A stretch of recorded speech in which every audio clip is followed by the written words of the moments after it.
O transtorno do espectro autista, ele é um transtorno do desenvolvimento. Então, dentro desse transtorno, ele vai impactar na forma como o sujeito se comporta, como ele organiza o comportamento dele. Então, ele pode parecer um pouco diferente quando a gente olha dentro de outros comportamentos que a gente coloca ali como neurotípicos, né? Então, dentro do que a gente entende de manifestações clínicas são os comportamentos estereotipados. Então, hoje a gente tem o DSM-5, que é um manual de diagnósticos, e ele coloca ali algumas características específicas do transtorno, que ele engloba em 2 grandes grupos. Tem grupos que é relacionados à comunicação e interação social, e a gente tem os comportamentos que são repetitivos e restritivos. Dentro desses grandes grupos existem diversos tipos de manifestações clínicas. Então é muito comum a gente ver crianças dentro do TEA que têm dificuldade de interagir, de se comunicar, de começar, de mostrar até interesse nessa interação mesmo. E dentro, quando a gente fala de padrões repetitivos e restritivos, a gente pode entender alguns comportamentos relacionados à estereotipia, que são aqueles movimentos que vão acontecendo como flapping mesmo, né? Tem algumas crianças até que podem puxar um pouco o cabelo.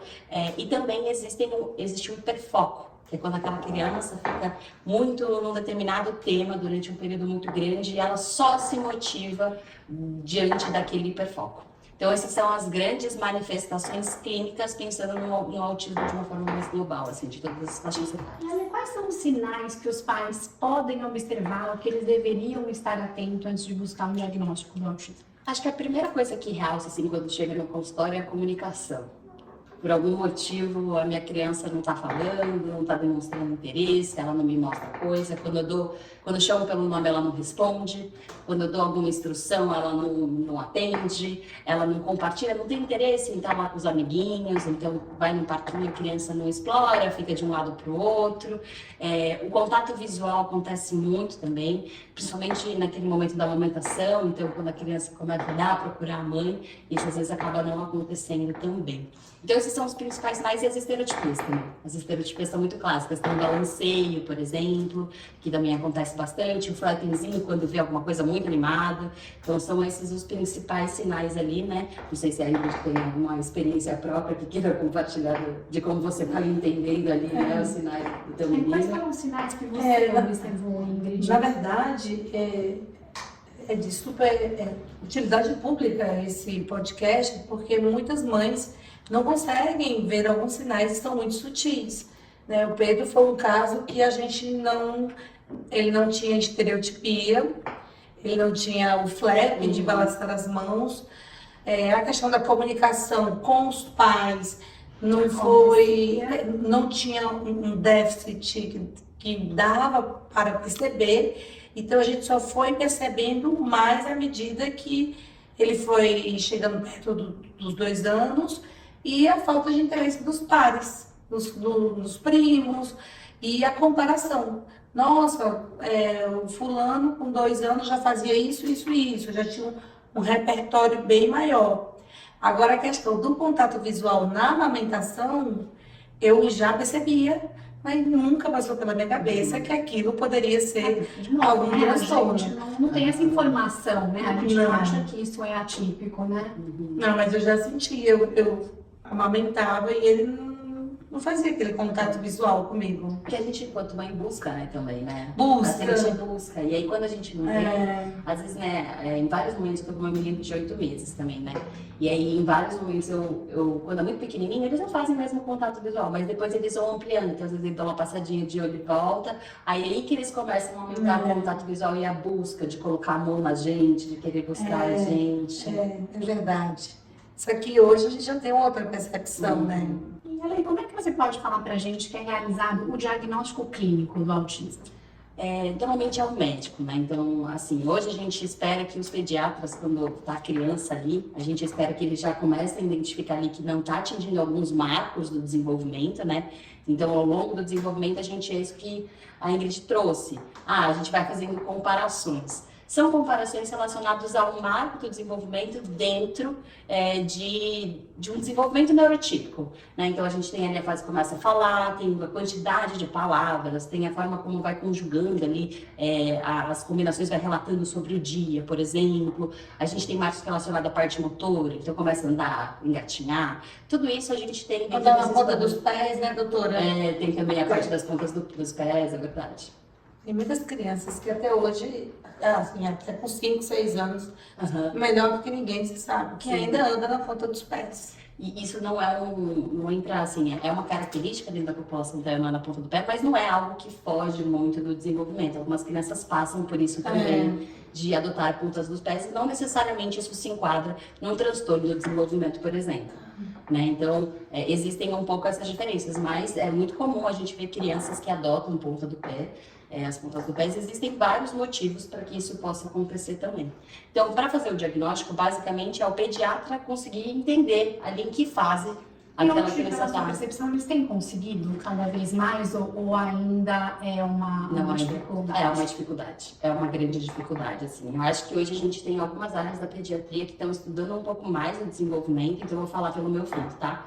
Quando a gente vai no pediatra, bebezinho, assim, eles vão querer olhar se tá com reflexo íntegro, se tá com o narizinho, se tá ganhando peso, né? Então eles vão avaliar para essas coisas. Mais específicas, né? Não, de colocar a criança no chão e ver como ela se desloca, como ela interage, se chama pelo nome e ver se responde. Então, assim, hoje, se a gente vai no médico particular, que não é muito a nossa realidade da maior parte das pessoas no Brasil, exato. Se a gente vai no médico particular, talvez ele consiga, ele tem tempo, ele fica lá 1h30, 2 horas com a gente, e aí ele vai interagindo com a criança e tudo mais, e talvez consiga pescar ali algumas coisas. Mas quando a gente vem dentro do padrão que a gente conhece... É um checklist muito padrãozinho. Muito. No máximo, a criança leva objeto na linha média, mas isso não significa, não dá tantos dados, e fica uma coisa meio abstrata, sabe? Então, hoje o diagnóstico normalmente... Aí as crianças vão para a escola, tem também quando vai para a escola, aí a escola já começa a levantar. Ou não. Pode ser que não. Também, né? Ou não. Também. E aí chega até o médico, né? Então, normalmente, tem alguns sinais que podem levar, tem algumas mães que eu acho que tem essa coisa do instinto da mãe, falando que alguma coisa tá errada, eu preciso investigar mais, eu preciso ir a fundo, né? Tem algumas mães que são chamadas de transtornadas, loucas, porque... tá exagerando, imagina, tá tudo certo, tá exagerando. Essa criança não tem nada. Essa criança não tem... É você que super protege. É você que dá muita barra, é você que mima demais. Elas têm, né, um instinto. A família que tá ali, né, diariamente com aquela criança, sabe que tem alguma coisa. Mas tem muita negação, tá? Sim, Tem muita mãe que a criança já tá nitidamente ali, nem precisa, às vezes, de ir no médico para diagnosticar. Uhum. É muito visível, né, essa questão, né, que a doutora falou, de fenotipias. Eu tenho um caso na família que a minha prima é casada com um psiquiatra, ou seja, ele é psiquiatra. Uhum. Ele tinha mais do que a obrigação de ter entendido que havia um diagnóstico ali. Então, desde muito cedo, a criança fazia flapping, extremamente característico. A criança não tinha dificuldade de interação social. Acabou que ele tirou da escola, a criança já passou por situações de até quase ser enforcada na escola. E até hoje a criança tem 7 anos, e agora que foi que ele começou a perceber e deu o diagnóstico. E eu tô falando de um psiquiatra. Vem da área da saúde. Da saúde. Devia ter esse olhar um pouco mais apurado. Eu acho que tem tudo a ver com a nossa próxima pergunta, porque, Ingrid, eu ia te perguntar justamente como é que foi o processo para você de receber esse diagnóstico.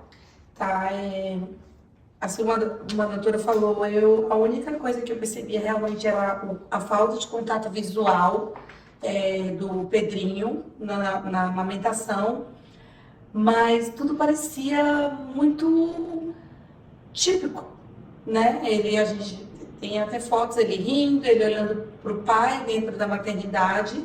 Ele nasceu com 8 meses, foi uma gravidez de risco. Então, assim, desde o 7º mês, desde o 5º já começou ali aqueles indícios de gravidez de risco, então eu fui afastada do trabalho.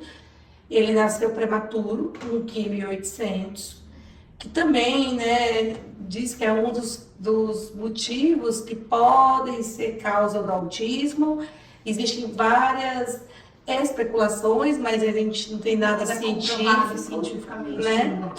E para mim, eu via meu filho como uma criança totalmente típica. Ele tinha os choros noturnos, que a gente associava muito à cólica. Um dia, especificamente, eu lembro que ele virou à noite sem dormir e dormiu 9 horas da manhã. Mas nunca na minha cabeça eu poderia imaginar que aquilo ali poderia ser algum estímulo sensorial. Distúrbio do sono. Distúrbio do sono. São termos que a gente desconhece, né? Totalmente. Mas foi indo. E ele entrou na escola com 6 meses, saiu porque teve uma bronquiolite e voltou aos 2 anos.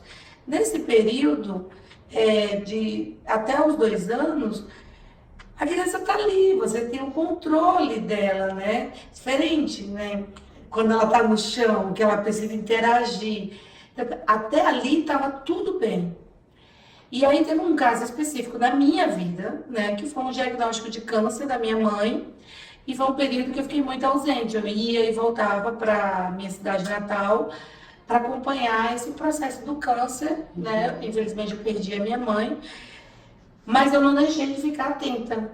Mas o que muito me chamou a atenção, apesar da família do marido estar sempre ali falando, olha, ele não olha, a gente chama, sabe, ele escuta, ele não mostrava interesse como as Mas ele outras. também desperta uma série de outras preocupações, né? Que você está tentando entender, né? Você falou, por exemplo, não escuta, será que tem alguma questão relacionada à audição? Sempre começa né? assim. Vai buscando ali também outras ramificações que podem ser, né? É que a primeira coisa que vem é mesmo se tá ouvindo. Será? Vamos fazer o Vera para ver se tá ouvindo. É, o se tá Vera. escutando, né? Geralmente começa pela Começa por fono. esse caminho. Assim, relacionada à questão de fala. E vale uma observação aqui, é que o autismo, ele pode ser atraso de fala ou antecipação de fala. Se você vê, é muito interessante isso. Se você vê uma criança de 1 ano com o repertório de uma criança de 2, fala frases completas, pode ficar atenta. É um TEA com altas habilidades, né? Dentro de um diagnóstico dentro de altas habilidades, que é um QI mais elevado, que também chama atenção, né? Na hora que a gente está falando de desenvolvimento. Sim, a mãe falou, nossa, meu filho é muito inteligente, tem 1 ano, já fala tudo isso. A Opa, gente já ouviu isso, né? Que também tem a questão de quem elevado, né? tem até uma da mídia social, que é a Family on Board, que é a... Ai, fugiu o nome dela, mas é a @Family on Board, que ela conta que ela falava desde muito cedo. Então, ela só teve o diagnóstico de autismo adulta, né? Que dá uma enganada, né? Que E enganava. mulheres ainda tem a parte do mestre, né? Tem muito. Porque menina normalmente é mais tímida, é mais contida, não espera tanto assim da menina, né?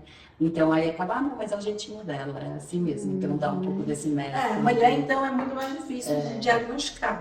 E aí começou da família estar comentando e o que me deu foram as fotos na escola. Porque eu via todas as crianças fazendo atividades sozinhas e na foto ele sempre tinha a professora do lado.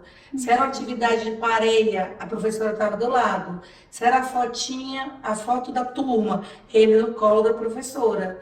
Então isso começou a me abrir um alerta. Opa, alguma coisa está acontecendo. Por que só o Pedrinho precisa ter suporte? E aí a gente foi fazendo o quebra-cabeça. Aí eu não sei se você vai me perguntar, mas já vou te responder. E é fácil você receber um diagnóstico? Não. É o caminho que a doutora falou. Começa pela audição, vai ver se tem problema visual, se ele, né? Porque fala, ele não tinha problema de fala. Chegamos até que meio que desconfiar, mas aí entra o papel da escola, que também não quer falar para a mãe, talvez para não machucar ou com receio. Eu acho que tem, né, um certo dedo ali, né? Tem muito. Quem comunica, como comunica, porque eu acho que tem que ter uma sensibilidade de quem está fazendo esse papel, né, em relação a essa família. Tem que ter até a gente enquanto profissional, por exemplo, né? Porque hoje quem dá o diagnóstico é o médico. Então aí ele pode olhar e atestar. Essa criança tem autismo, essa criança tem TDAH, essa criança... Dependendo do diagnóstico que tem, quem dá é o médico, é ele que dá.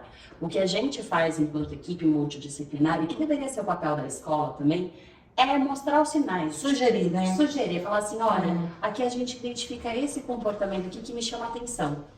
Será que não vale a pena uma investigação? A gente mesmo, tanto é que é isso, né, que a gente estava conversando um pouco mais cedo, pediu o médico vai lá e falou, eu quero que faça um pouco mais de exame, um pouco mais de avaliação, para a gente poder levantar quais são os comportamentos que estão ali, que divergem, para direcionar o médico a fazer o diagnóstico. Porque a partir do que o terapeuta ocupacional fala, do que o fono fala, do que o psico fala, ele pega aquelas informações e fala, isso aqui se enquadra em tal critério diagnóstico, a gente pode fechar uma Agora, que médico é esse que a gente procura? Normalmente neuropediatra. No caso de adulto neuro mesmo, e psiquiatras também podem dar o diagnóstico. Acho que são, digamos assim, as categorias médicas que são mais adequadas para poder fazer essa avaliação. Isso, teoricamente, como você trouxe mesmo, né, Ingrid? Eles deveriam saber porque fala sobre comportamentos humanos e que vão interferindo ali. Né? Então... Hoje tem muitos pediatras que já estão buscando uma formação, uma pós-graduação, uma especialização para que eles estejam aptos a dar o diagnóstico. Nos identificar, inclusive, para que possam encaminhar, né? Caso não tenha, né, a aptidão técnica ali para poder fazer Exatamente, isso. mas tem pediatra já que já dá, o Dr. Thiago Castro é que é um pediatra que ele dá laudo, inclusive ele tem 2 filhos autistas e cada vez mais os pediatras estão atentos a isso, né? Porque quando a gente fala em números, no Brasil, a gente tem muito... a carência de dados é absurda, então assim, o último censo que a gente teve, a gente teria 2 milhões de autistas no país, mas quando a gente pega a pesquisa dos Estados Unidos, que saiu no ano passado, é 1 em cada 36 crianças até 8 anos. Se a gente transforma isso para a realidade brasileira, diria que nós teríamos 6 milhões de autistas. TDAH, então, nem se fala, é 1 para 20. Uau! Né? É isso mesmo. Ingrid, você consegue contar pra gente como foi para você assimilar esse diagnóstico? Como que você, né, falou, bom, quando caiu essa ficha, aí você falou, bom, agora deixa eu ver o que eu preciso fazer, como é que eu apoio meu filho nessa jornada? Difícil.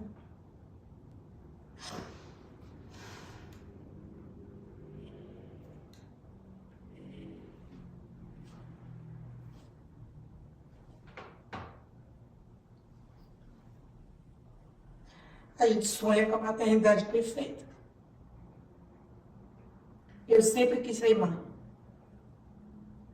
Todo mundo cresce querendo, sei lá, eu não todo mundo, mas muitas mulheres sonham com a maternidade perfeita. E eu fiz muitos planos para o meu filho, muitos. E no momento eu já tive o diagnóstico depois de perder minha mãe, mas no momento que eu já tinha as suspeitas, uma sugestão diagnóstica, primeira vez que eu levei ele num neuro, e que o neuro sugeriu que provavelmente ele estaria dentro do espectro, eu não senti o corpo. Eu não sabia o que era autismo, eu nunca tinha ouvido falar, eu era alheia ao mundo que hoje está tão aí.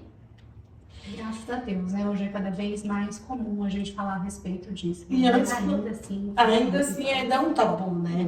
E eu não senti meu corpo. E eu lembro quando ele falou, olha, provavelmente ele tem um espectro autista.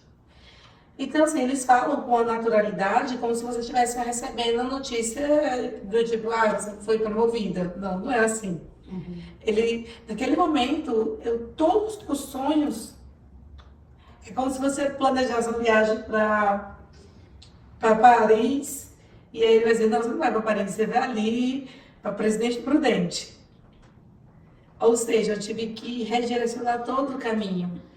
Redirecionar as suas expectativas, né? As minhas expectativas, né? E eu tive muito medo, muito medo. Eu não dormi a primeira noite. Meu marido ficou a noite inteira zapeando, vendo Pesquisando. vídeos, e eu queria fugir. Eu não queria ver os vídeos. Eu não acreditava e eu demorei muito, muito a lidar com o diagnóstico. Demorei a um ponto de levar 3 anos para contar na empresa que eu trabalhava que ele era autista. E daí eu não queria ter contado para minha mãe, ao mesmo tempo eu queria ouvir o que ela diria para mim. E aí eu falei, mãe, eu não estava contando me emocionar. Desculpa. Imagina, pelo amor de Deus. É completamente natural. E acho que estou aqui também emocionada com você. E eu falei, mãe, minha mãe já estava com câncer, né? Já estava assim, câncer terminal mesmo. E eu falei, mãe, eu acho que talvez o Pedrinho seja autista. E eu lembro que ela, na época, ela ficava muito no quarto porque estava fazendo quimioterapia, ela estava assistindo a série do Dr. Eu sei quem é, eu sei qual que é. É que ele é médico? Ele é né? médico, é autista. Eu tô com a memória terrível hoje. Não chamar que acho. Pode deixar. E ela falou, mas filha, tá tudo bem, existem coisas piores na vida. É a única frase que eu guardo dela a respeito disso. Como que minha mãe, que estava sabendo que estava indo embora, que não tinha mais o que fazer, e ela falou, tá tudo bem, tem coisas piores na vida. Então, eu entendi que, ok, eu tinha que seguir.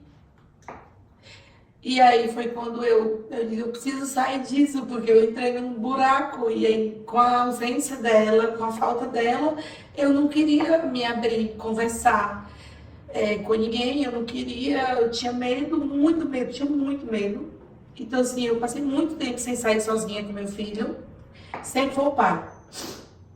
Então eu não botava meu filho no carro e saía só com ele.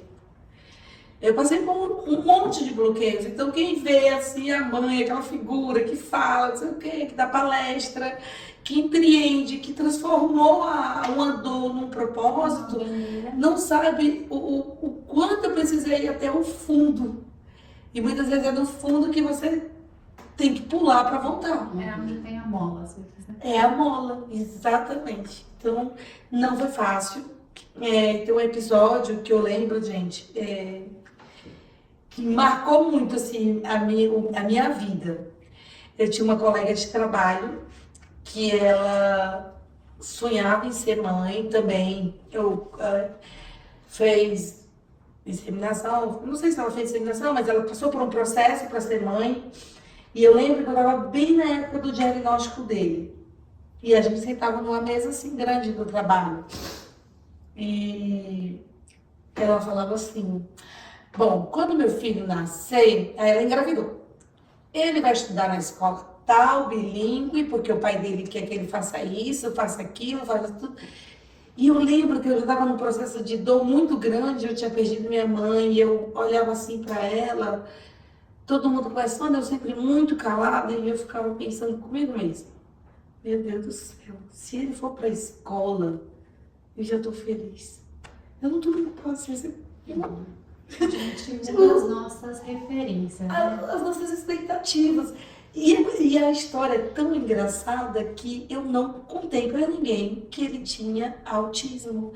Então eu tinha que me rebolar para sair da empresa, para ir na terapia.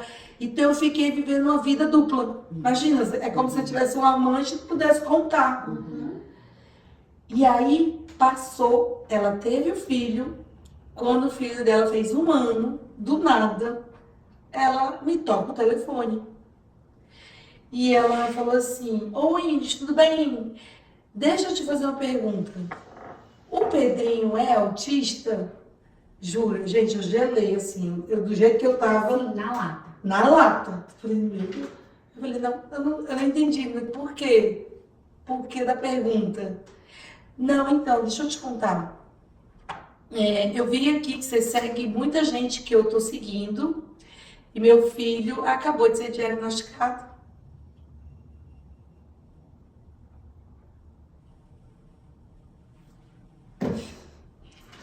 Tô acostumada a fazer podcast e chorar aqui. É energia, né? Acho que eu tô muito sensível essa semana. Mas é bom pra você Sim, expressar. sem Acho que foi isso dúvida, que sem levou você dúvida, a ser essa- tão É isso. militante ali nessa Tão forte bandeira. nessa sua Me jornada. ajudando a rir, mas te falar. E eu falei assim, Mas é isso, é a sua história, né? naquele momento eu me senti tão covarde, eu me senti tão péssima, do tipo, por que que eu tenho vergonha do meu filho? Sendo que minha mãe tinha tanto orgulho de mim. E naquele momento, eu me culpei muito por ter escondido o autismo dele. E eu olhei para aquela menina, que um dia eu já cheguei até a ser chefe dela, e falei, meu, que menina top. Porque ela era 10 anos mais nova do que eu, tinha uma vida de princesa, sempre teve, todo ano pro exterior, um marido super bem sucedido, tinha tudo o que você dizia, pô, vai ser família margarina. E ela foi lá e de lá, na lata, já falou para a empresa, ó, meu filho tem autismo e tal, e ele tem apraxia da fala, ou seja, muitas dificuldades que hoje o Pedrinho não tem. O Pedrinho é uma criança, graças a Deus, se desenvolveu muito com as terapias, mas naquele momento eu entendi que eu tinha que parar de ser. Na época eu já tinha loja, tá? Só que a loja era um catálogo. Eu falei, chega, a partir de hoje essa loja vai ter cara. E vai ser a minha cara. O primeiro vídeo que eu tentei gravar, eu passei de 5 horas da tarde até meia-noite. Persistente. Não, para explicar, né, por que eu era mãe, eu era mãe de um autista. E eu lembro que foi muito difícil esse dia, muito difícil. E eu sabia que a partir daquele momento é o point of no return, é o ponto do não retorno. Ponto de virada. Na hora que você colocou seu rosto ali e você assumiu, te prepara. Vai vir o tal, mas ele não tem cara. Mas tem certeza? E aí, o mais difícil, contar para a família. Família nordestina, muito cheia de... Ai, meu filho vai fazer medicina. Ai, meu filho vai fazer escola militar. Ai, meu filho vai fazer isso. Ai, meu filho... Como que eu vou contar para a família da minha mãe que meu filho é autista? Como, gente? Logo eu, a mais disruptiva, que saiu de Fortaleza, que buscou sair daquela vida, sabe, daquela cidadezinha para ir para uma cidade grande. Todo mundo sempre duvida, não vai dar em nada. E aí eu falei, gente, quando eu vou para Fortaleza, a gente faz uma reunião e aí eu conto. Sabe o que aconteceu? Eu fui para Fortaleza, em 2 dias meu pai se internou, ficou 14 dias na UTI. É porque não era para eu contar. Não é naquele momento. Meu Deus, mas você estava vivendo naquele momento uma turbulência muito grande. Né? Não. Com sua mãe, É. um recém-diagnóstico, e aí já vem logo a palavra do teu pai. Não, a minha mãe já tinha falecido Já aí. tinha falecido. Aí foi no momento que eu ia contar para a família do autismo do meu filho, que eu tive o diagnóstico 2 meses depois de perder minha mãe. E aí meu pai entrou na UTI, eu falei, pronto, agora eu vou perder meu pai também. Aí, graças a Deus, meu pai, né, até hoje tá lá, firme e forte, tá namorado, sem vergonha. Aí, não deu certo. Aí eu falei, quer saber? Eu preciso postar o tal do vídeo, que eu não tinha postado ainda, e eu preciso contar para não gerar especulação. Entrei no grupo de WhatsApp e falei, olha, gente, eu queria contar para vocês, mas antes de tudo, quer dizer que eu tô bem, que meu filho tem tratamento, e meu filho está dentro do espectro autista. Foi pelo WhatsApp. Só que aí começou. Ai, porque meu filho tem uma amiga autista. Eu falei, gente, eu não abri para discussão, eu abri para um comunicado. Comunicamos, tá vendo? Aí eu falei assim, quer saber? Para a minha saúde mental, tchau, pá, saí do grupo. Até hoje não sei quem casou, quem engravidou. Então, gente, você tira uma tonelada das suas costas. E depois vieram me ligar. Ai, você sabe que meu sobrinho também é também. E aí você começa a descobrir um monte de gente ao seu redor que também vive nesse lugar, né? Vive. E muitas vezes escondido. Escondido, exato. E aí precisou vir uma pessoa que tipo, você olha pra mim, você não vê tristeza. Eu tô sempre rindo, botando piada, eu tô sempre naquela vibe muito alta. Apesar dele. É isso, né? Apesar dele, porque desafios todo mundo tem. Né? A gente encontra a forma de lidar com eles, apesar dele. Eu devia não ter usado esse lápis de hoje. Tá maravilhosa, a maquiagem está intacta. Eu queria só te fazer mais uma pergunta, Nath, em relação ainda à tua Não vou história. chorar, hein? Acho que não pretende, não pretende. Ela tem um jeito que emociona, gente. O que eu queria saber, você falou muito dos teus medos, né? Eu queria entender que medos eram esses, né? Era um medo de você não saber lidar com uma determinada situação, não saber a melhor forma de conduzir o teu filho numa determinada situação, era um medo de preconceito que vocês poderiam vir a sofrer. Porque a minha próxima pergunta era, qual foi o seu maior desafio nesse início, depois do diagnóstico? O meu maior medo que eu tive logo depois do diagnóstico foi dele não conseguir aprender a ler, de tipo, ele não ter uma vida funcional. Eu não tinha essa noção. Eu tive muito medo. Eu tive medo de ele atrasar na escola, ele não conseguir ter um desenvolvimento, né? Sendo que eu tô sendo até egoísta tá falando isso, tá? Porque assim, tem mães que o filho não vai aprender a ler. Tem mães que o filho vai ter 9, 10 anos ou não vai nunca falar. Mas naquela hora eu tava pensando no Pedrinho. É isso, eu acho que uma dor não exclui a outra. Não né? exclui, não. Cada um com a sua dor, é o seu processo, né? Eu acho que a gente não pode dizer assim, não, porque o meu é melhor ou pior, nem sei se eu posso usar esses termos, né? No É mais, tem mais, não existe mais essa capacidade. dor, essa é a sua dor, né? Exatamente. E não sabia se ele tinha deficiência intelectual ou não. Que fica muita incerteza, né? Muita. Eu acho que são E muitas você não incertezas. sabe como vai se desenrolar, né? E eu acho que tem que considerar que é isso, é um transtorno do espectro. E isso, esse espectro é algo que eu acho que deixa todo mundo um pouco meio, o que vai vir? O que vai acontecer? O que vai acontecer? Porque existem uma variedade de manifestações clínicas, é isso. Tem criança que não vai aprender a ler, tem criança que vai ter uma comunicação, vai conseguir falar, vai falar até pelos cotovelos, mas talvez não seja tão funcional. Tem pessoas dentro que tem uma pergunta técnica de dúvida. Isso a gente não categoriza de acordo com o grau ou não? A gente Existem diferentes graus, né? Existem diferentes, a gente fala nível de suporte hoje, né? Que na verdade é o quanto que aquela pessoa precisa de suporte para fazer as atividades de vida diária. Mas a gente tem características diferentes dentro do mesmo nível de suporte. Então eu posso ter No mesmo nível você tem diferentes manifestações. Exatamente. Por exemplo, eu tenho uma criança de nível 2 de suporte, uma, por exemplo, pode ter dificuldade de comunicação. A outra não, pode falar com os cotovelos, como eu falei. Mas as duas estão no nível de suporte 2 pela quantidade de apoio que a gente dá. Conseguir saber exatamente quais são as manifestações que você vai ter ali. Você consegue dizer pra gente quais são as diferenças entre esses graus? É muito baseado no nível de suporte mesmo. Então, o quanto que aquela pessoa precisa para realizar as atividades de vida diária, participar socialmente. Literalmente, o quanto você precisa de suporte. Exatamente. É como se fosse assim, por exemplo, meu filho é nível 1 de suporte. Uhum. Então, o Pedrinho, ele hoje, né, 8 anos, Uhum. ele vai no banheiro sozinho, Uhum. ele toma banho sozinho. Hoje, agora, depois de uns 2 anos de TO, que a Maria TO é a minha paixão. A minha também. Ele come de garfo e faca, ele coloca no copinho, tudo direitinho, ele desce, passa o cartão de crédito, compra, ele tem, então assim, se você bater o olho, ele faz todas as AVDs, que é a atividade de vida diária. E aí as dificuldades dele é muito mais relacionado hoje que é o tal do TDAH. Ele tem necessidade mais na questão social.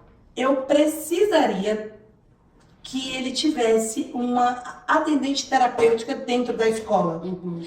Por quê? Porque a maior dificuldade do Pedrinho, às vezes, é o manejo social, o filtro social. Por exemplo, ele é capaz de chegar assim, eita, barrigão, hein? Na frente do rapaz do elevador. Fala, Pedrinho, isso não fala, sabe? E isso é filtro social. E é uma dificuldade do autista. Então, pode ser que não vá, se for um adulto, ele vai entender. Mas no meio das crianças, ele pode ter alguns comportamentos que para ele é normal, mas para a criança incomoda, vai gerar uma confusão, uma briga, uma exclusão. Até mesmo essa coisa do espaço, né? Assim, algumas crianças podem ter dificuldade de entender o espaço pessoal. Por exemplo, agora aqui tá cada uma num cantinho. Sim. Pode ter algumas pessoas que têm dificuldade, ficam muito perto, fica muito animada por estar ali interagindo e tal. E não tem essa noção. Não tem. E aí isso acaba interferindo porque as crianças falam, tá bom, entendi, mas fica um pouquinho longe, e aí acabam sem querer. Não é proposital, né? Mas sem querer vai falando, ele pega demais em mim, ele pula demais em mim, ele me aperta demais. Então eu vou deixar ele ali no cantinho, porque eu vou brincar contra ele. Ele tá falando só daquele assunto. Que chato, ele é uma criança chata, ele só quer brincar desse jeito. E criança faz mesmo. Criança faz mesmo, ela não tem essa... criança não tem esse filtro, né? Social também, que é algo que tá desenvolvido. Que é mais, né? Exatamente, que é mais refinado, né? Então, e no TDAH e no TAI, eu acho que junto uma dificuldade de saber interagir, de como eu me aproximo, né? Tem uma questão de querer sempre falar do mesmo tema e só ficar engajado no mesmo tema. A questão do controle inibitório, que é aquele negócio assim, meio que não tem muita noção. Assim, eu chego aqui, me dá aqui teu copo que eu vou tomar. Tipo, eu tenho que ter noção. Não que o Pedrinho faça isso, eu tô dando um exemplo, tá? Mas o Pedrinho, muitas vezes eu acho que a maior dificuldade dele é esse manejo social. Por exemplo, mãe, eu quero ir lá na casa do fulano. Não, Pedro, hoje é domingo, as pessoas querem dormir até mais tarde. Mas ele quer, aí flexibilidade mental. Aí daqui a pouco eu vou ver o Pedro até lá. Aí no processo de desregulação, porque ele de ser tão rígido, né, de ter essa inflexibilidade cognitiva, ele acaba se desregulando. Exato. E aí gera várias outras, como tem o meltdown, né, que são crianças que acabam tendo crises muito grandes, e aí você vai virando dentro de uma bola de neve, né? Acaba virando uma bola Exatamente. De neve. E não é porque é nível 1 que a pessoa não tenha. Existem, tipo, nível 1 de suporte, que tem seletividade alimentar, que também a TO ajuda nesse processo, né? Sim. O Pedrinho não tem, come de tudo, tá? Se não trancar, eu como tudo. Dentro das rotinas que você comentou, hoje ele segue a maioria delas. Sim. Então, assim, hoje a maior dificuldade dele hoje precisa desse manejo social e a questão do TDAH Como você descobriu o TDAH como uma comorbidade que somava nesse aspecto? O TDAH é muito difícil você descobrir logo quando é muito bebê. Porque você está ali no controle da criança, a criança está no teu colo e tal. O TDAH você vai descobrindo mais assim, perto dos 4. Pré-alfabetização. 4 para 5 anos, quando a criança sente que ela fique mais tempo de atenção. Inclusive, se mensurado em terapia. Olha, hoje ele ficou 10 minutos de atenção, hoje ele teve 5 minutos, hoje ele diminuiu, hoje ele quer dizer, tu tem uma mensuração. O diagnóstico é complexo, né? Porque muito disso é da criança, né? A criança não é um serzinho que fica aí sentado, quieto, concentrado, né? Por natureza. Então é um diagnóstico complexo, né? Eu acho que hoje a gente tem um modelo dentro das escolas, um modelo de ensino que faz com que chega numa fase que é essa 4 anos, 5 anos, que vai exigindo pela sociedade que ela fique mais sentada, né? Então a gente tem até aquelas escolas construtivistas, que são aquelas escolas em que a criança, se ela já com vontade de ir lá explorar sobre, sei lá, a arvorezinha que está lá e aproveita aquela oportunidade e ensina sobre aquilo, tem aquelas escolas que são um pouco mais abertas, mas que quando vai chegando na fase da alfabetização, pré-alfabetização, vai exigindo um modelo de ensino que precisa que a criança fique sentada dentro de uma sala de aula, né? Então, siga padrões, esses padrões normativos de como que a criança tem que aprender. Então, e aí começa a aparecer, aí que começa a ter um impacto maior. Porque quando a pequenininha tá 4 anos, vai lá, brinca na terra, é ótimo, explora a terra, faz assim. Quando começa a pré-alfabetização, começa a ficar sentadinho, você tem que seguir dentro daquele padrão de ensino, pronto, ali que já começa, né, a ter os comportamentos que vão chamando a atenção, né? E tem, assim, a gente sabe que tem algumas crianças que não têm o TDAH, mas que elas precisam do movimento, mas elas conseguem dar conta, né? Então elas conseguem dar conta da tarefa. Quando a criança não consegue dar conta da tarefa, ela não vai desenvolvendo o controle inibitório, aí você começa, tem alguma coisa ali que precisa de um suporte maior para conseguir fazer aquela atividade, né? E eu acho que é interessante também contar que ao longo da vida, a pessoa autista ela pode transitar entre os níveis de suporte. Sim. Ela transita, então às vezes ela pode estar agora perdendo, está com nível de suporte. À medida que a gente vai crescendo, a gente vai aprendendo novas habilidades, vai aumentando a exigência e as demandas. Então pode ser que em determinados momentos ele precise um pouco mais de suporte. Eu atendo adultos dela, né? E aí eu atendo uma médica que tem 27 anos e ela tinha muita necessidade de apoio para as atividades de vida diária. Médica formada, atendia em UBS, tudo maravilhoso. Mas para as AVDs, compra lista de mercado, para fazer a comida dela, para manter a casa dela organizada, para manter o carro dela ali sempre, né? Essa organização do dia a dia, ela precisava de muito suporte. Então, ela vai transitando ao longo da vida, à medida que ela vai se desenvolvendo, que vem novos desafios da rotina, sabe? Então, eu acho que é legal a gente contar também que é normal. E você vê, a médica dirige, atende, assim, foi com o tempo que eu entendi e eu uso isso até como um bordão meu nas minhas palestras. Diagnóstico não é sentença. Então, hoje eu vejo meu filho desde a culinária, como muito inteligente, ele gosta, ele sai muito, né? Foge, mas se estiver no shopping, ele sumir, eu fico parado. Ele volta. Você entende? Ele vai voltar. Assim, não adianta se desesperar. Agora, se eu me desesperar, eu começo a gritar. Aí eu grito. Até chegar na tranquilidade, né? Quando eu estava numa loja chamada Veste Casa, olha que eu tenho raiva, meu Deus do céu. Cadê o Pedrinho? Aí, nada. Aquela multidão. Aí, Pedrinho! Nada de me responder e não voltar. Quando eu olho, amiga, ele no elevador lá, tchim. Aí você Pedrinho, eu vou puxar do sueiro. Ai, é muito engraçado. Ale, eu queria que você falasse também um pouquinho de quais são os cuidados que uma criança que tem um espectro precisa. Quais são as terapias que a gente tem disponíveis hoje para atender essas crianças? Legal, acho que a gente já falou um pouco de nível de suporte, então eu acho que é interessante a gente entender que cada criança vai ter uma demanda e também vai depender muito do momento da vida que ela está. Mas assim, a priori, terapia ocupacional, né? A gente da TEO trabalha muito com foco nas atividades de vida diária para que aquela criança, aquele adulto tenha maior autonomia e independência, ou mesmo que tenha bem-estar e qualidade de vida. E aí, dentro do TEO, o que a gente tem de prática, que é baseada com comprovação científica, é a integração sensorial de áreas. Que a gente fala muito das questões sensoriais das crianças, né? Então, quando a gente fala de seletividade alimentar, por exemplo, a gente fala de possíveis dificuldades de lidar com textura, com cheiro, né? Que a gente, enquanto TO, consegue ali, talvez, dando uma ajudadinha em determinados momentos. Luminosidade, né, doutora? A parte da luminosidade, tem audição, a parte auditiva também. Acho que os principais, assim, é sempre a relação com textura na parte tátil e auditiva. São os dois grandes que a gente vê muito frequente acontecendo. Mas, assim, tem a parte olfativa, que é bem importante. Atendi uma senhorinha de 71 anos que descobriu o diagnóstico com 70 anos. Nossa. E ela tinha uma questão olfativa importantíssima dela chegar e travar por sobrecarga sensorial e ela ficar extremamente travada. Assim. Tinha algum cheiro específico? Tinha cheiro químico, coisas químicas. Então, coisas de... Estavam pintando um apartamento do lado da parede dela. E aí ela ficou todos os dias tendo contato, ela travou. E não tinha nada que justificasse, nenhum exame que justificasse nada. Então, esses cheiros, assim, de tinta, de quando tava... Sabe quando fica aquelas a pulverização que eles fazem por conta da dengue que estava tendo, por exemplo, esse tipo de cheiro ela consegue pegar. Coisas que pra gente, às vezes, nem se Passa desapercebido, né? passa, mas pra ela, assim, tinha um impacto muito grande.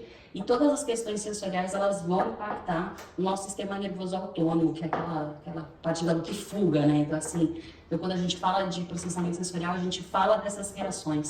E é por isso que o impacto é tão grande para a criança e para o adulto. Então, imagina ela a vida inteira vivendo isso, chega com 70 anos e tal. Mas ela foi passando, né? Passando. Então, a TO trabalha bastante, muito nessa parte, assim.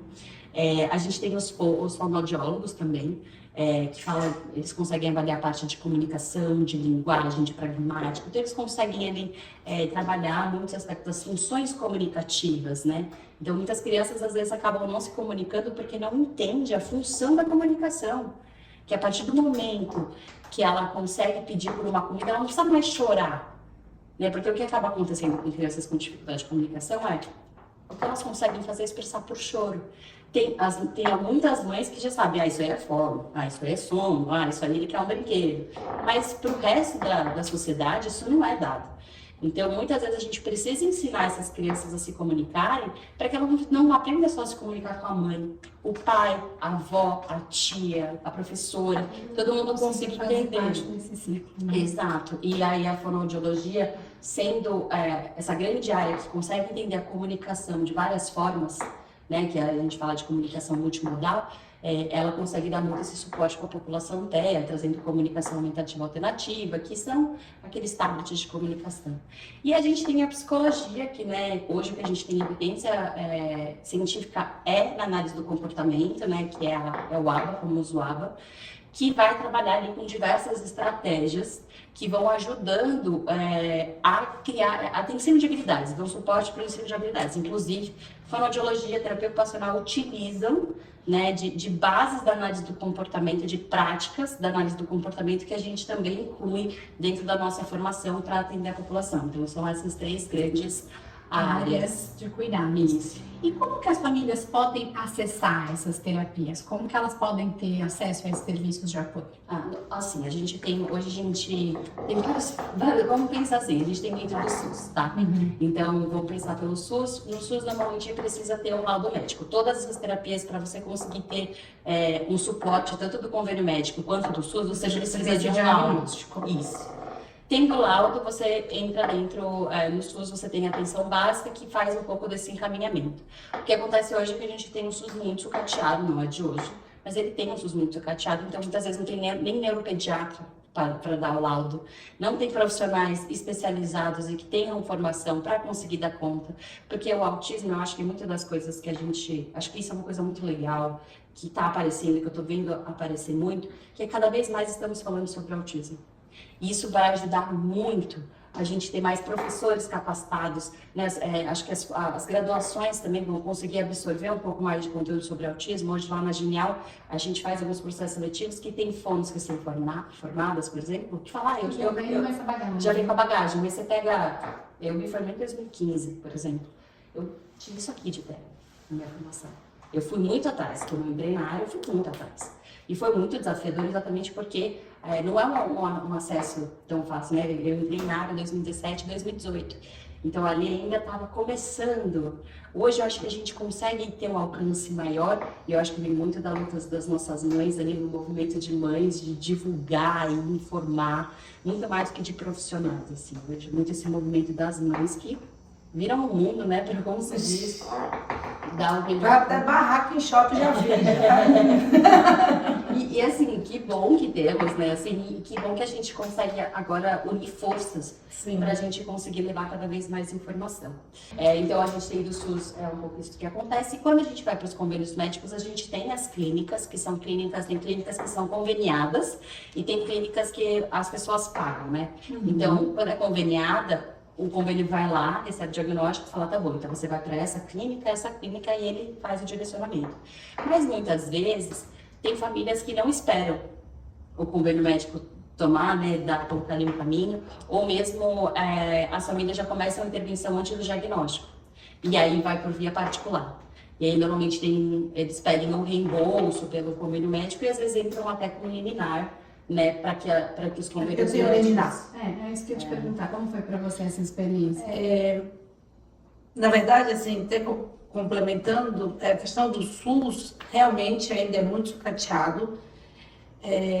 As pessoas não têm informação. Ou ela entra pela Defensoria Pública, ou ela pode entrar também no Ministério Público. Mas ainda assim não adianta, porque não vai ter vaga, é difícil. Espera 1 ano, 2 anos. 1 ano, 2 anos. E vamos ser bem honestas aqui, né? Quando a gente fala de plano de saúde, né, na época que meu filho começou, não existiam clínicas credenciadas, praticamente. Não existiam. E o plano fazia o reembolso, né, sei lá, dava um valor X e fazia o reembolso das terapias, né? Mas não são todos os planos que fazem. E tem muitos reembolsos que são o quê? R$50.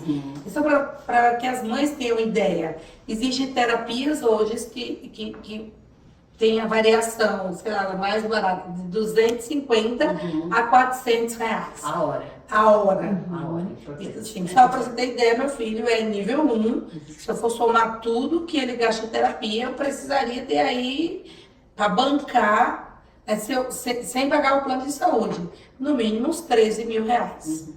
Nossa, Ingrid, mas tudo isso, se não for mais, porque a gente tem terapeuta na escola, deveria ter. No meu caso, meu filho não tem, porque a escola não permite, que também é um problema para mim, porque é lei. A gente vai falar disso. É outro assunto. Mas, assim, se for contar, seriam 4 horas na escola, 4 ou 2 horas, pelo menos nas atividades pedagógicas, a atendente terapêutica home care, que é em casa, na clínica, fora a terapia ocupacional, fora, né, a fono, psicomotricista, psicopedagoga. Então, assim, não é barato mesmo, por mais que a clínica seja ali e tal. E aí, as clínicas que estão credenciadas ao plano, eles pagam um valor muito baixo. E muitas clínicas não querem atender. Então, o que acontece? Você liga para uma clínica dessa credenciada para o plano. Aí você fala, olha, meu filho precisa de 20 horas semanais. Dá para atender? Não dá. A gente não tem 20 horas semanais. A gente vai ter 1 hora, ou então, quando não muito, algumas clínicas botam 3, 4 crianças na mesma sala. Isso não é aba, isso não é um tratamento individualizado. E outro ponto também é que muitas vezes você liga para as clínicas credenciadas, elas não têm terapia ocupacional com integração sensorial, que não é qualquer pessoa que sabe, não é qualquer terapeuta ocupacional, você sabe bem disso, que tem especialidade em integração sensorial. Então, até para você judicializar, hoje no Brasil, a cada 10 mães, 10 famílias que têm plano de saúde, apenas 2 judicializam. O resto aceita ali o que o plano dá e fica quietinha e vai se virando. Só que não é, a quantidade de horas sim impacta. Quanto mais horas, mais estímulo, mais conexões neurais, mais o cérebro vai se desenvolver, principalmente nos primeiros, né, na primeira infância, até ali os 5 anos, onde a neuroplasticidade está sendo formada. Então, se você tiver um diagnóstico da criança com 1 ano, sei lá, com 9 meses, aí é o que a gente considera um mundo perfeito, porque está cheio de neurônio ali querendo se conectar. E aí, como eu falei, a cada 10, 2 judicializam, porque acham, nossa, não vou ter dinheiro para pagar advogado, não vou ganhar, não. E tem juízes e juízes, né? Eu tive sorte porque eu tinha um plano que pagava, meu marido mudou de trabalho, enfim, a vida tem dessas coisas, e eu precisei pagar um plano para a família. Não é barato, tá?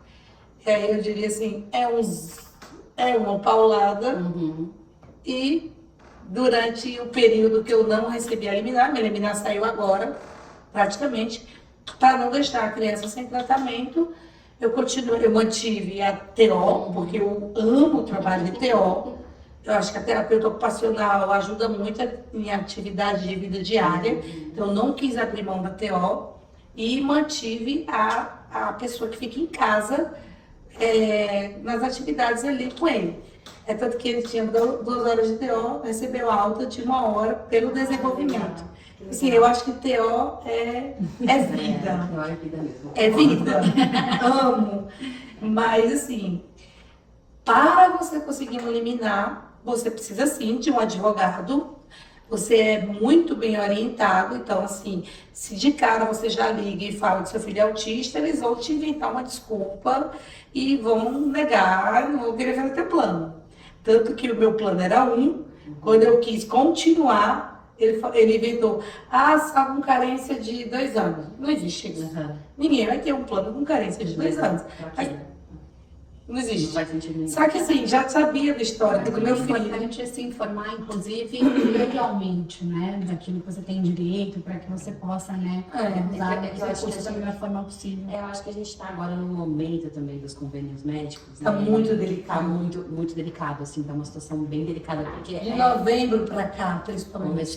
começou mesmo, realmente, foi desde o ano Vem uma passado. série de coisas. né? Na verdade, o que acontece são terapias que são caras, né? São terapias, é isso que a Vocês são certificação... extremamente especializadas, né? Exatamente, por exemplo, se análise do comportamento são 2 anos de formação. A certificação de integração sensorial, por exemplo, a gente faz com universidades do sul da Califórnia. São caríssimas. São caríssimas, assim. Tanto é que o profissional da TO, eu mesmo levei 4 anos para conseguir fazer um montante de dinheiro para conseguir fazer a formação. Mas eu fazia o atendimento com supervisão. Então, hoje, o que a gente consegue fazer na área é assim, a gente tem profissionais de terapia ocupacional que tem supervisão contínua para poder fazer a intervenção de integração sensorial. Porque senão a gente não vai conseguir Não dá dar conta, conta não tem profissional para da isso. demanda, não tem profissional. A gente trabalha em São Paulo. É isso. Sim, maior cidade do país, né? Exatamente. Imagina em outros. Exatamente. Então, assim, eu acho que tem esse grande desafio também da área de como que a gente consegue ofertar um serviço tão especializado para mais pessoas terem acesso. Então, assim, eu acho que tem uma coisa que a gente... Acho que estamos chegando nesse momento, né?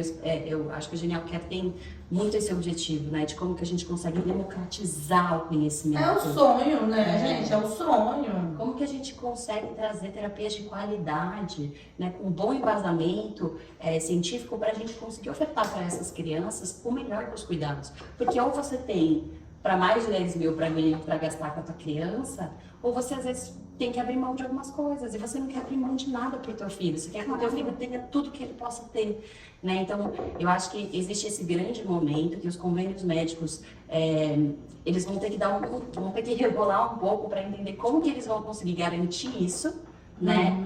Para as famílias. Mas o que eles têm feito normalmente agora é tirar um pouco da roda. Tem coisas que eu nem gosto de falar, porque é muito polêmico, né? Mas assim, as clínicas sofrem verdadeiras... Eu posso falar, você não pode. Eu posso. As clínicas têm sofrido verdadeiras pressões, do tipo, olha, vamos diminuir essa quantidade de horas. Olha, e não só clínicas, médicos. Médicos têm sofrido pressões no sentido assim, nossa, mas para que tanto exame? Não, mas para que tantas horas de terapia?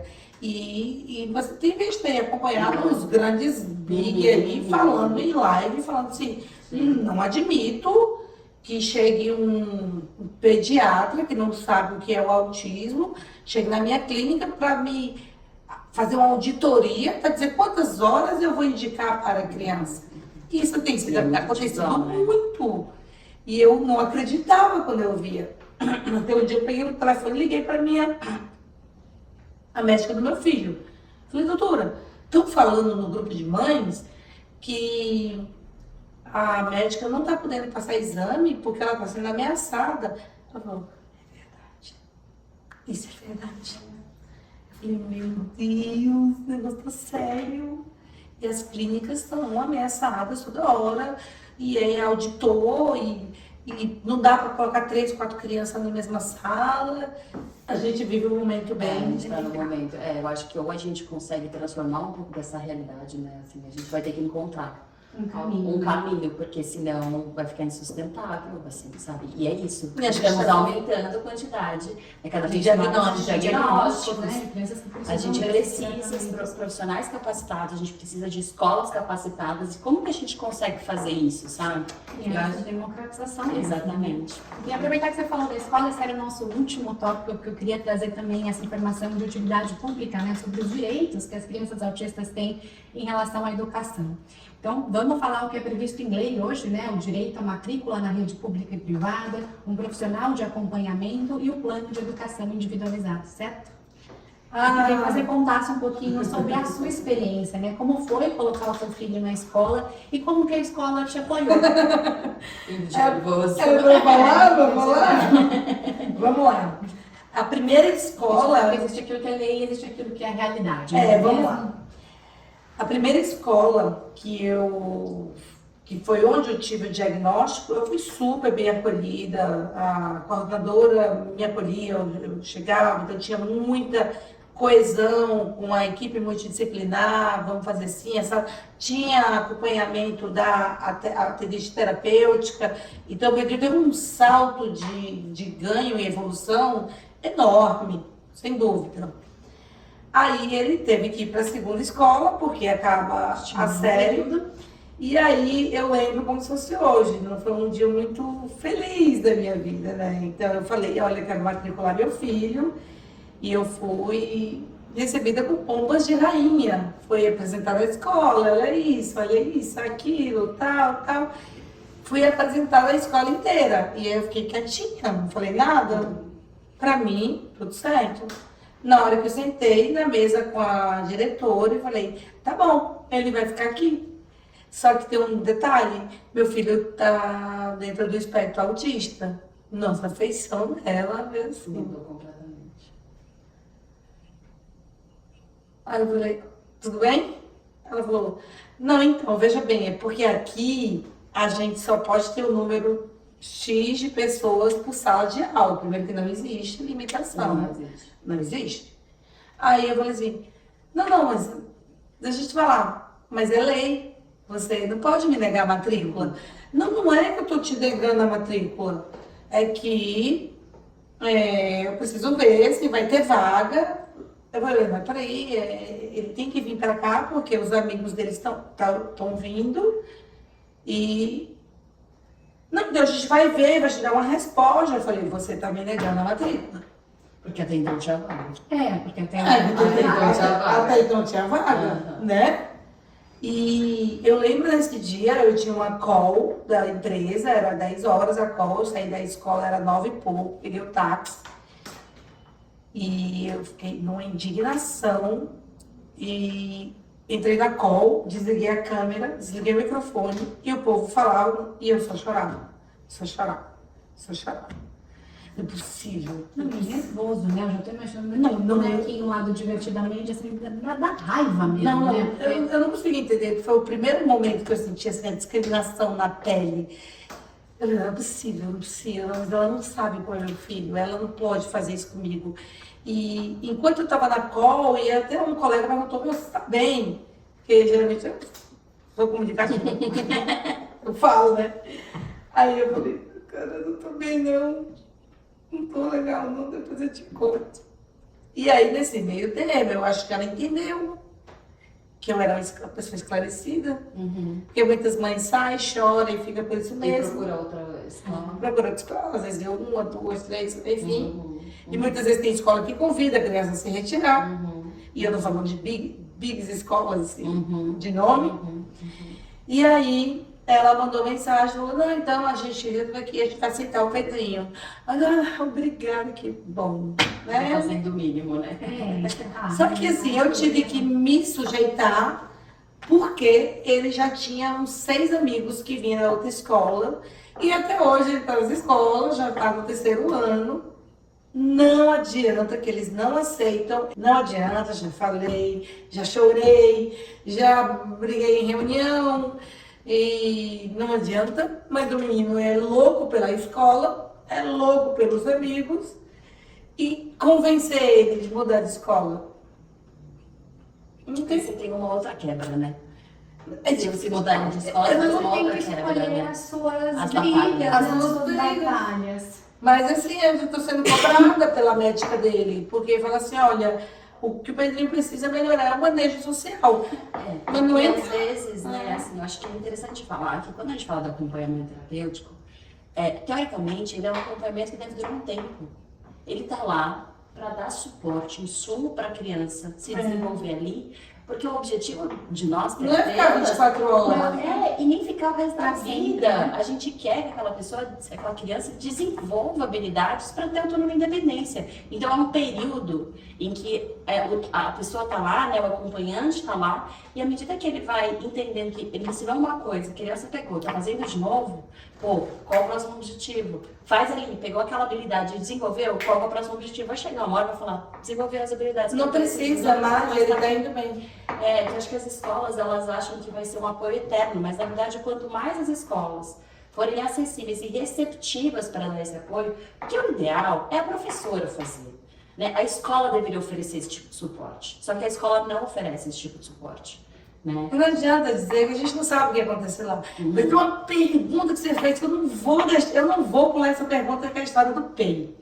Acho que o PEI, você foi muito capciosa com essa pergunta e eu preciso falar como mãe. PEI é o que a gente chama de plano de ensino individualizado. Amiga, eu vou ser bem honesta. Tem terapeutas que não sabem o que é um PEI. Tem terapeutas que não fazem PEI. Que dirá uma professora de escola? Isso é um nível de conhecimento, teoricamente, que deveria ser básico.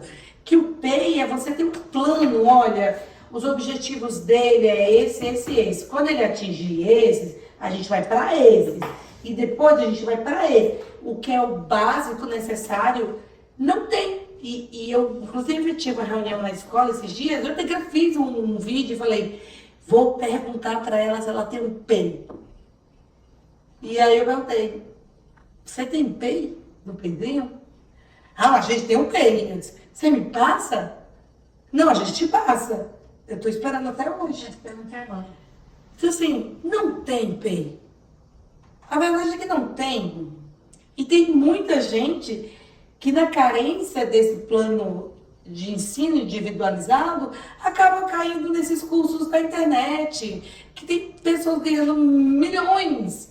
Ai, aprenda a fazer o PEI do seu filho. Cara, eu não sei fazer PEI. Eu sou mãe, eu não sou terapeuta. Eu sou mãe, eu não sou terapeuta. E aí muitas caem nessa cilada. Por quê? Tem pessoas ficando milionárias, porque a mãe está tão desesperada que tem até aquelas chamadas capciosas. Do diagnóstico à alta. Existe alta para o autismo? Aquela chamada para a mãe, opa, alta, tudo que a gente quer ouvir, né? Ai, vai sair do espectro. Não existe isso aí. E aí tem gente vendendo curso para aprender a fazer PEI. Eu não tenho capacidade para isso. Curso até acho que deve ter também na área de DO, né? Tem um monte. A gente está falando de anos de estudo, né? De pesquisa. Você estava falando que estudou na Califórnia. Então, assim, aí as mães desesperadas que não têm acesso à terapia, vai lá, parcela um curso de R$3.000, R$2.000 e acho que é uma fórmula mágica, né? E não tem fórmula, eu não posso nunca ter o conhecimento que ela tem. Sim. E outra coisa, você acha, chega exausta em casa. Minha amiga, eu lá quero saber de fazer PEI. O PEI que eu quero é um banho e ainda tem que... Porque quando você vai... Não Eu acho que existe, quando a gente está falando de PEI, a gente está falando de entender as complexidades em que é você ganhar uma habilidade. A gente faz isso de uma forma, dentro do desenvolvimento típico, isso acontece naturalmente, mas assim, não é tão natural. Então, para eu aprender uma habilidade X, eu preciso ter... E é uma escada, né? É uma escadinha. Você não vai para o próximo degrau, você vai para o degrau anterior, né? Exatamente. Então, para isso, você precisa ter um conhecimento, no mínimo, de desenvolvimento infantil. Então, a gente pega essa parte primeiro para você desenvolver o PEI. Você também precisa entender quais são as práticas, quais são as estratégias de ensino que você vai ter para que aquela habilidade seja aprendida. Você tem diversas práticas, diversas estratégias. Depois você precisa conhecer a sua criança que você está atendendo para você entender de qual prática e qual estratégia ela vai se beneficiar para aprender aquela habilidade. Então, digamos que tem esses três grandes grupos que eles não são simples. Você não vai aprender isso e a criança ela vai desenvolvendo, ela vai mudando, vai tendo desafios na vida. Você faz constantemente um processo de avaliação. Às vezes, uma prática que você usava quando a criança tinha 2 anos, com 4 anos ela começa. Então, você não vai descartar aquilo. Você pode resgatar. E muitas vezes, a gente às vezes acha, é engraçado, né? Às vezes eu falo que tem algumas estratégias de intervenção que a gente coloca, que quem dá é a família. Porque a família tem um monte de coisa, a família testa tudo, né? A gente, às vezes, no dia a dia, testa um monte de coisa.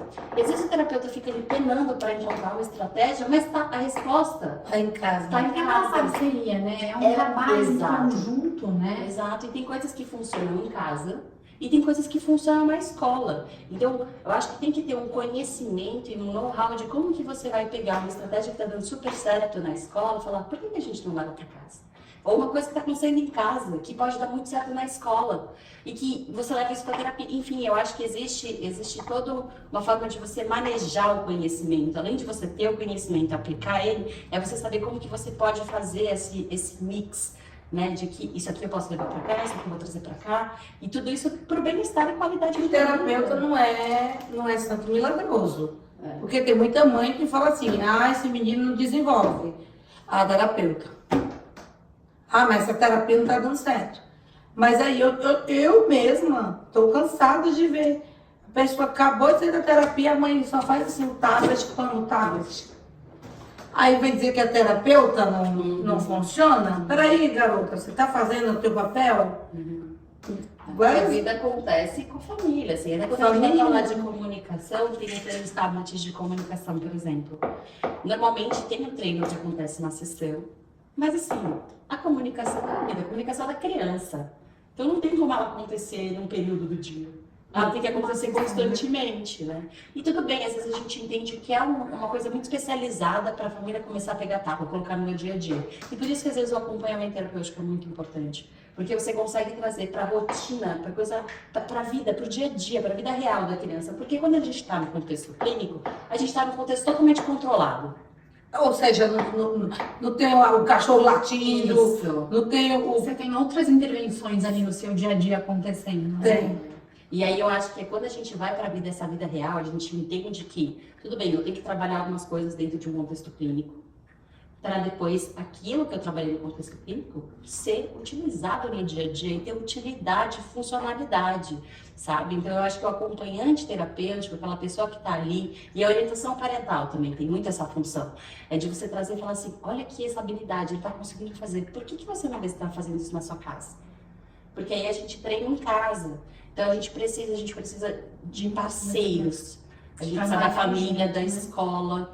E tem escolas que têm essa questão de não aceitar muito acompanhante terapêutico, mas tem escola que recusa até conversa e visita de profissionais para dar o suporte, né? Assim, eu acho que a gente precisa de uma grande parceria, de uma grande rede, para a gente conseguir que a participação, a inclusão social de pessoas com deficiência de uma forma geral, não só autistas, mas de uma forma geral, a gente precisa que isso seja bem estabelecido e ter uma boa relação.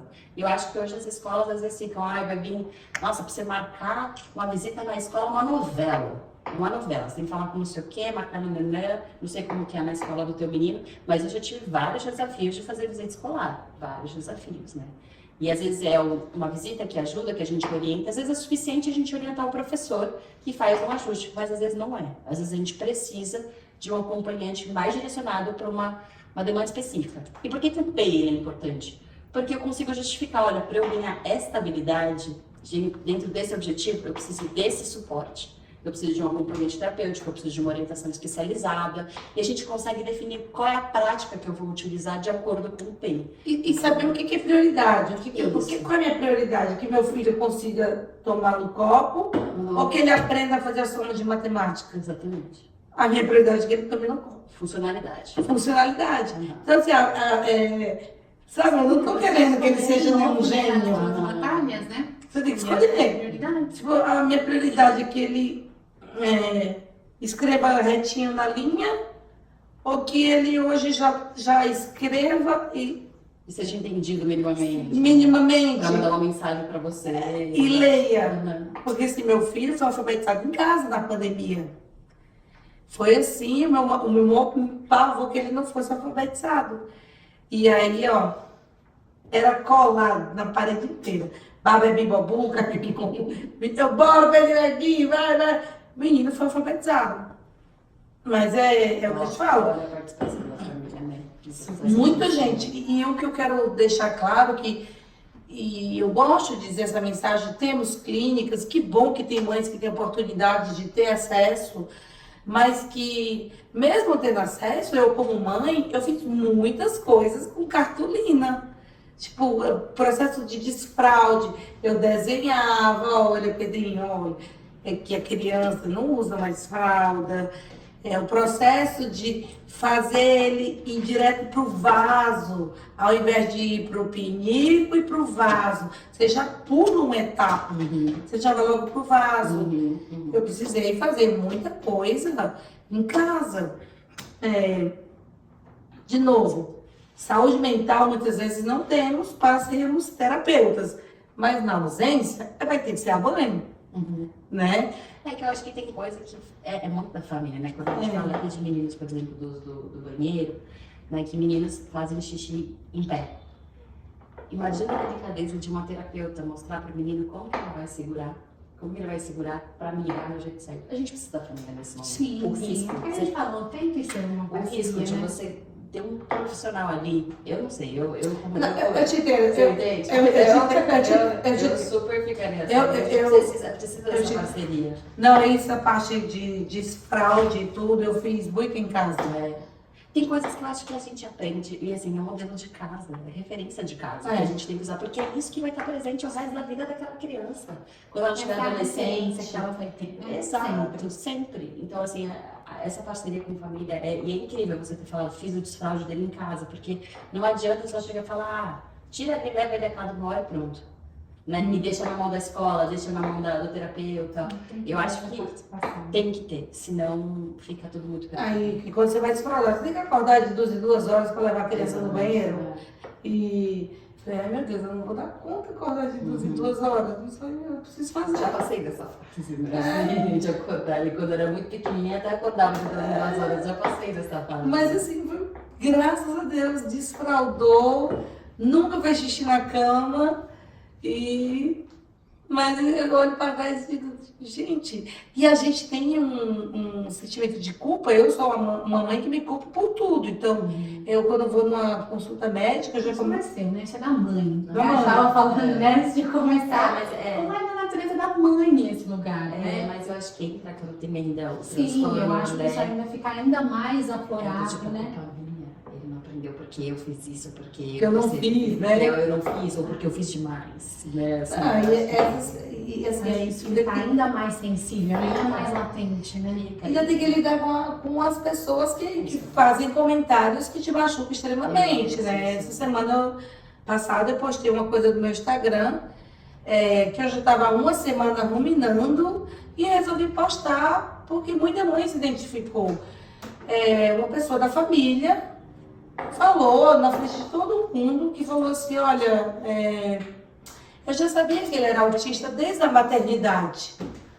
Poxa, qual é a necessidade de falar para uma mãe que já se culpa, que gostaria de ter tido um diagnóstico com 1 ano, e qual foi o contato que você teve com meu filho na maternidade? Meu filho, você, né, chegar a essa conclusão. e que genialidade você tem de dizer que ele já sabia que ele era autista? Se o autismo não tem cara, ele era uma criança que sorria, e inclusive eu fiz esse post, em pouco tempo ele deu mais de 10 mil curtidas, eu nem sei quantas curtidas, porque todo mundo ali Vive essa realidade. tomou minha dor. Qual é a necessidade dela comentar na frente de outras pessoas que já sabia que meu filho era autista? Então, Como se você não tivesse... Primeiro, eu não te perguntei. E segundo, esse comentário é extremamente tóxico. E E na hora eu não soube responder, porque eu não estou preparada para esse tipo de comentário. Mas quando eu cheguei em casa, eu chorei horrores, horrores. Eu chorei, porque eu falei, por que eu não falei isso? Por que ela fez isso comigo? Por que ela esperou meu marido não estar ali para fazer esse comentário? Por que me expôs? Por que ela se acha tão mais capaz do que eu, que sou mãe, para dizer que já sabia? Mas nessas horas a gente tem que entender que algumas coisas têm mais a ver com o outro do que com a gente, né? É Às vezes isso. é um comentário que cria ali, não é daquela pessoa. Mas eu quero dizer não tem nada a ver com você. que dói. Sim, sim. Então, assim, pensa antes de comentar algo para uma mãe, porque a gente já se culpa. Sim, sem dúvida. Acho que é isso, mãe já se culpa, acho que não tem uma noção do que é ser mãe atípica, né? Assim, acho que, Não. que tem que ter um caráter, só quem é vive, né? Só quem é sabe, como quando a gente fala que só quem é mãe sabe, quem é mãe atípica que sabe. Eu não acho que tem um lugar ali de fala, né, que é super importante de ser colocado, né? Sem dúvida. E aproveitando isso, eu queria que você deixasse uma mensagem para as mamães atípicas que estão ouvindo você agora. O que você gostaria de dizer para elas?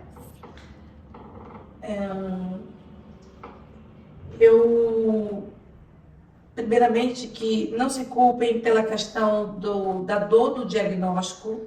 Eu passei pela mesma situação.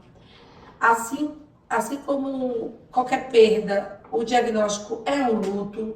Então, sim, vocês podem passar pela fase da negação, de esconder das pessoas. Entendam, vocês têm o tempo para tudo. Porém, o fato de você não saber lidar e de você ter dificuldade de aceitar, jamais postergue o tratamento da criança. Porque a janela de oportunidade pode ser perdida e no futuro você vai sentir arrependimento. Então, lide com suas dores, mas não impacte na criança. O diagnóstico não é uma sentença, o autismo não é o fim, ele é um novo caminho e não desistam de vocês, porque por muitas vezes eu pensei, minha vida não tem muito sentido, porque eu tive que lidar com a perda de uma mãe que era super presente na minha vida, e logo em seguida eu tive o diagnóstico. Então, não se desesperem. Existem autistas que podem ser nível 3 de suporte, transitar até o nível 1. Existem autistas hoje, médicos, advogados, juízes, atores, artistas. Ou seja, eu não estou falando que vai ser o seu filho ou o meu filho, porque o autismo é um espectro, mas é seu filho. E se em algum momento você sentir aquele, ai meu Deus, por que comigo? Muda a pergunta. E por que não comigo? Quando você muda a pergunta, você vai achar outras respostas. E eu transformei a dor num propósito. É isso que eu pedi para você contar um pouquinho, né? Os seus projetos maravilhosos, como é que você tem criado essa comunidade, tem apoiado outras mães nessa jornada também? Tá. Um ano depois do diagnóstico, eu continuava ali perdida, então assim, a minha rede de apoio praticamente inexistia, que minha mãe era minha melhor amiga e confidente, e eu precisava achar pessoas que vivessem o que eu estava vivendo. E eu falei, como que eu vou encontrar essas pessoas? Porque na clínica mesmo, muitas famílias deixam a criança e vai embora. Ou manda a babá levar. E eu não tinha, e eles não gostam muito de conversar, alguns não gostam, né? De conversar, porque tá todo mundo ali cheio de dor. E foi nesse momento que em 2020, na pandemia, eu criei uma empresa inclusiva, um site. Comecei em casa, eu fazia tudo, que foi produzindo cordões de identificação. E ali começou, praticamente, não que eu fui a pioneira, mas praticamente era eu que mais atingia o público com o cordãozinho. E eu comecei a fazer uma rede de mães que vinha do Acre, Tocantins, Fortaleza, de todos os lugares do país. E foi a partir desse momento que eu falei, eu tenho uma missão aqui. E cada vez que uma família me ligava e contava, e eu ouvia, eu começava a entender, poxa, dá para fazer mais, dá para estar mais perto dessas famílias. E logo depois a gente criou um projeto que eu não tiro do pulso, que é o projeto das pulseiras. Essa pulseira foi ideia de uma mãe, e ela é uma pulseira que é com QR Code. A gente tem ela do girassol, tem do autismo, tem o SOS, onde você coloca todos os dados da criança ou do adulto, ou qualquer pessoa que você ame muito, que você não quer que se perca. E você anexa laudo, anexa documento, anexa tudo que aquela pessoa precisa, ao invés de andar com a pasta cheia de documentos. Que às vezes você provar ali, né, que teu filho é autista ou não. E os cordões, eles ajudam muito na questão da prioridade em fila. Então, tudo bem, eu respeito, tem pais que não gostam de utilizar, porque eu não quero rotular meu filho, ou então meu filho não quer usar, mas isso aqui ajuda muito. Então, hoje eu me sinto, no começo eu tinha dificuldade de usar, tá? Mas hoje eu me sinto empoderada. Não pega fila, tá aqui o cordãozinho, ó. Pertencente, né? Pertencente, aqui o local dele, ele vai entrar primeiro no avião, ele vai entrar primeiro no parquinho. Tem muitos parquinhos que dão benefícios, que nem a criança nem paga para entrar, né? Ou que tem direito ao acompanhante, que não, às vezes talvez não possa Exato, eu posso citar alguns lugares aqui, a rede Coco Bambu, você pode levar seu filho autista, ele não paga para entrar no parquinho. O Beach Park também a criança não paga, tem a pulseirinha, não pega fila dos brinquedos. Então, por que não, né? E quando você começa a entender que você tem os benefícios, você tem a questão da acessibilidade, você compra carro com desconto, você tem o cartãozinho que você pode parar na vaga de PCD, por que não? Utilizar aquilo que é seu direito, né? Que é meu direito. E eu gostaria de falar também que é uma coisa que me dá muito orgulho, que pela primeira vez as pessoas não viram o autismo como uma relevância, uma importância. E aí uma marca francesa de brinquedos, que é do grupo Maped, convidou uma mãe de um autista para ser embaixadora da marca. Então, assim, eu tenho muito orgulho e não é que eu queira divulgar, mas eu acho que eu tenho que honrar quem me honrou. Porque escolher uma mãe atípica, uma mãe de autista, para falar Da voz, né? da voz, é incrível, porque nós, mães atípicas, sim, compraremos brinquedos funcionais. Compraremos brinquedos onde a criança vai associar cor com som.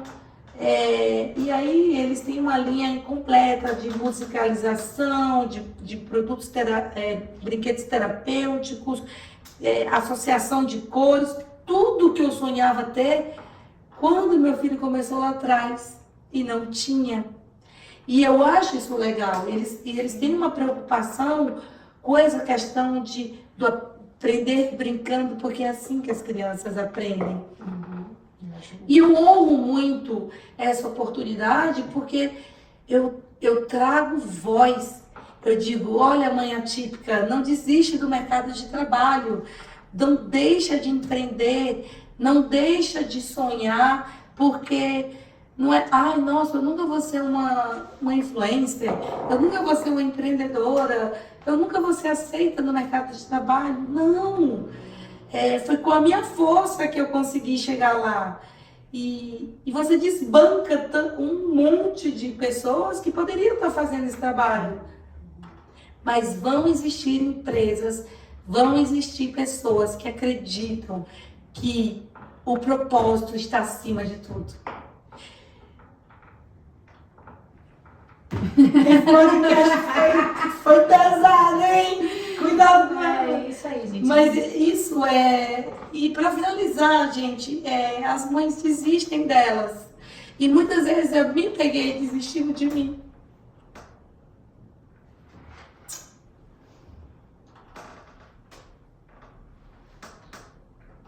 Sabe, eu tenho certeza que está dando voz aqui a muitas mães, né? Típicas e não atípicas, né? A maternidade consome muito da nossa essência, né? Eu me Da nossa peguei. identidade. É verdade, a gente desiste da gente porque a gente acha que vamos viver pro filho, vamos ficar no chão, vamos andar descabelada, não precisa fazer unha, a sobrancelha piorou, não precisa trabalhar, não precisa, eu preciso cuidar do meu filho. Você entra num loop de loucura, Sobrecarga, né? de Sobrecarga mental é tão grande, né? e assim, as pessoas acham que é fácil. Fala, pra ela é fácil, olha ela, tá ali, maquiada, no podcast. Mas ninguém sabe o que eu tive que passar ontem à noite. Que ainda passa, né? Ainda passa. Ninguém sabe quantas vezes meu filho acordou à noite, ninguém sabe a pessoa que soltou um comentário infeliz, ninguém sabe. Ninguém sabe. A gente não sabe os bastidores. Mas né? não desisto de você, mas quase desisti de mim. Do tipo, quando eu me encontrei no momento de não querer levantar da cama, de não querer tomar um banho, de não querer lavar um cabelo. E eu falei, chega, eu preciso reagir. E é tal do fundo do poço, é a mola. E quando esse recado que eu falo para as mães, para os pais, gente, não é o fim. É só um outro caminho.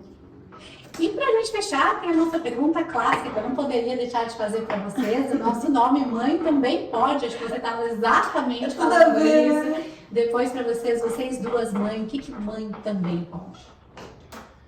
Olha, eu acho que essa parte do trabalho eu acho muito relevante, assim. Acho que mãe pode trabalhar, inclusive, mães de crianças com deficiência, por exemplo, tem uma lei que fala que ela pode sair do trabalho para levar a criança em terapia e manter toda a remuneração dela, a carga horária dela.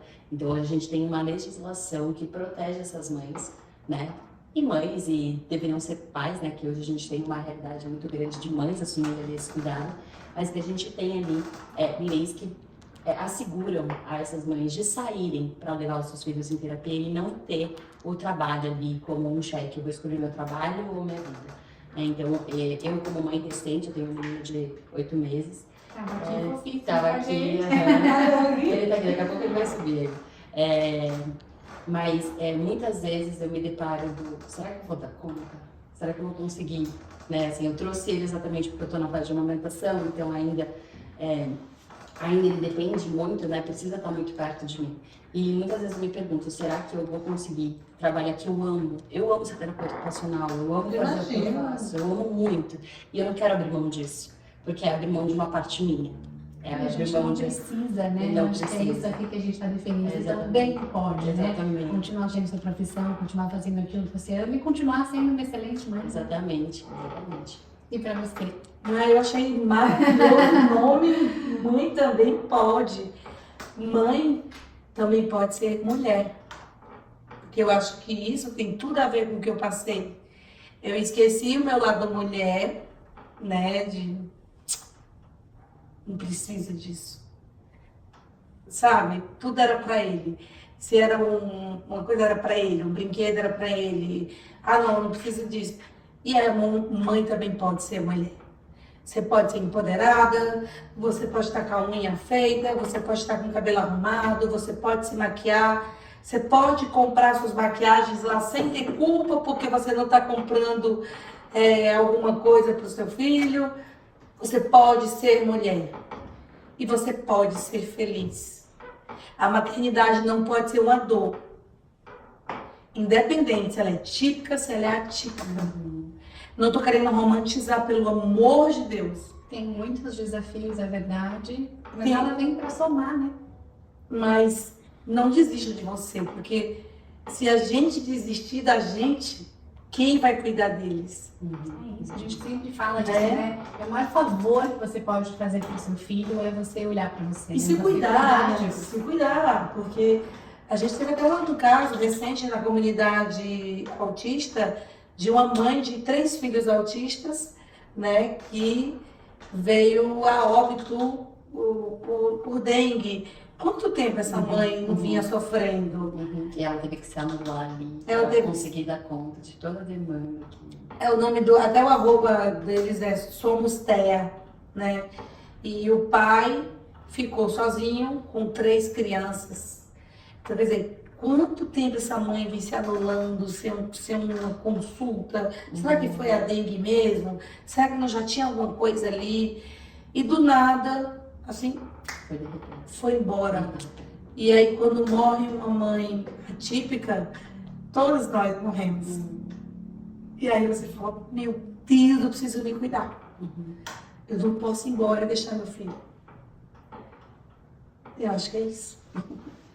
Mas eu não sei nem como agradecer a vocês por essa aula maravilhosa. Fiquei muito feliz, muito orgulhosa do nosso podcast, muito orgulhosa de trazer esse tema, de dar voz ao trabalho de vocês, né? À maternidade de vocês. Para mim é um grande prazer. Eu tenho certeza que a gente abraçou aqui muitas mães, muitas famílias.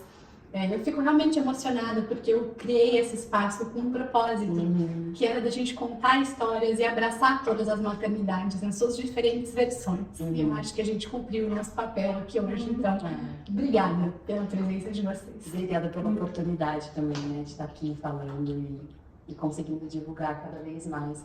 Né, a gente trazer conhecimento, a gente precisa a gente precisa de uma sociedade inclusiva e para isso a gente precisa levar o seu trabalho também, Ingrid, é sensacional, né? Eu acho que a gente precisa de pessoas que representem mesmo, sabe? A gente precisa de pessoas que vieram ali naquela mola e voaram, não só pularam, como voaram para fora do fundo do poço. Então é muito importante a gente ter essa representatividade, sabe? Sem dúvida, eu fico feliz. Obrigada mais uma vez. Obrigada. Esse foi mais um episódio do nosso Mãe Também Pode. E a gente se vê na semana que vem. Tchau, tchau!